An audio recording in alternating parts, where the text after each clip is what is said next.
Welcome to Nasdaq TradeTalks. I'm your host, Jill Malandrino, Global Markets Reporter at Nasdaq.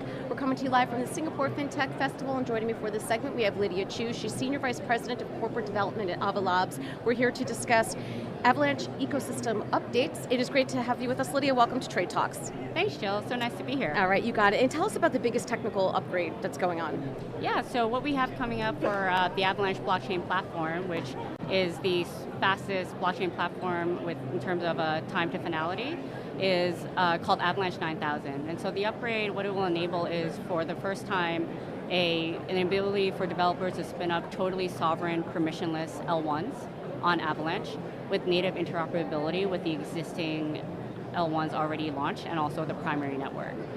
In addition to that, there will be a Retro 9000 grant program, which is going to allow developers to launch their L1 applications on testnet first, and then the community will actually have the ability to vote on which applications launch on testnet. And so that's why it's called Retro 9000. It's a retroactive grant program where once you've deployed onto testnet, the community votes on which ones they would like to see funding go to, and then the grants will be distributed by the Avalanche Foundation. Let's talk more about mainstream adoption and where you've seen success. Yeah, so we've been focused on a lot of different verticals. Gaming is one of them, and one of the biggest projects that we're very excited about is Off the Grid, which is a AAA, I would say battleground style third-person shooter game, or first-person shooter, but it has launched public early beta access on consoles, so including PS5, Xbox, and PC. And that was back in October. And since then, they have seen 10 million wallets created on their L1, and they're averaging about 3 to 4 million transactions per day.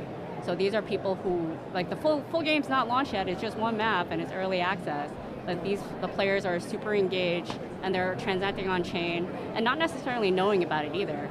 So the experience is so smooth and native that players are playing and they're just enjoying a fun game. It seems to be user experience is really a key theme as the space continues to mature. Let's talk about Avalanche Summit LATAM. Latin America, it's really starting to emerge as a key player within the blockchain space. What are some of the observations from there?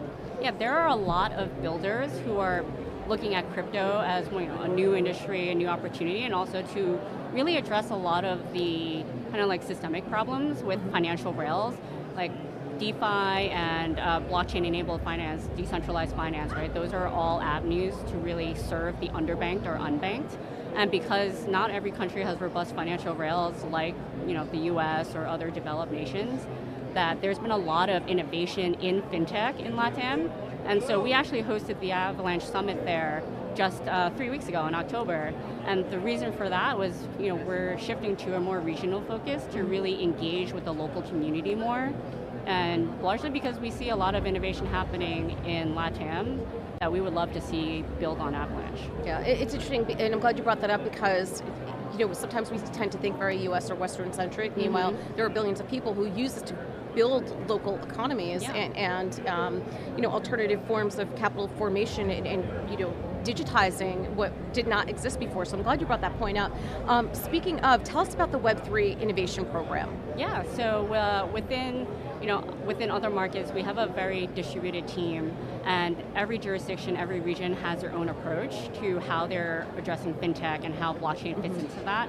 So within Hong Kong, our team has worked with Cyberport to launch an entrepreneur support program fundamentally, and we're working with Cyberport there to provide grants to entrepreneurs who are building their applications in Web3 on Avalanche.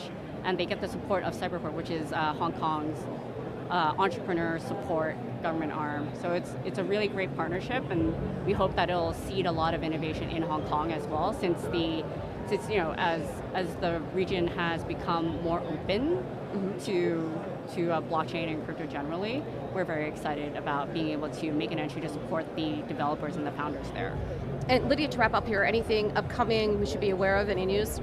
Yeah, well, I think since we're here at Singapore FinTech Festival, one of the announcements we're super excited about is a collaboration with StraightSex and Alipay Plus and Grab, where cross-border payments are being enabled locally, so tourists to Singapore can pay for their transactions by scanning a QR code, and ultimately the merchant receives Singaporean dollar, but the transactions are being settled actually by SSGD stablecoin issued via Straits X and on Avalanche.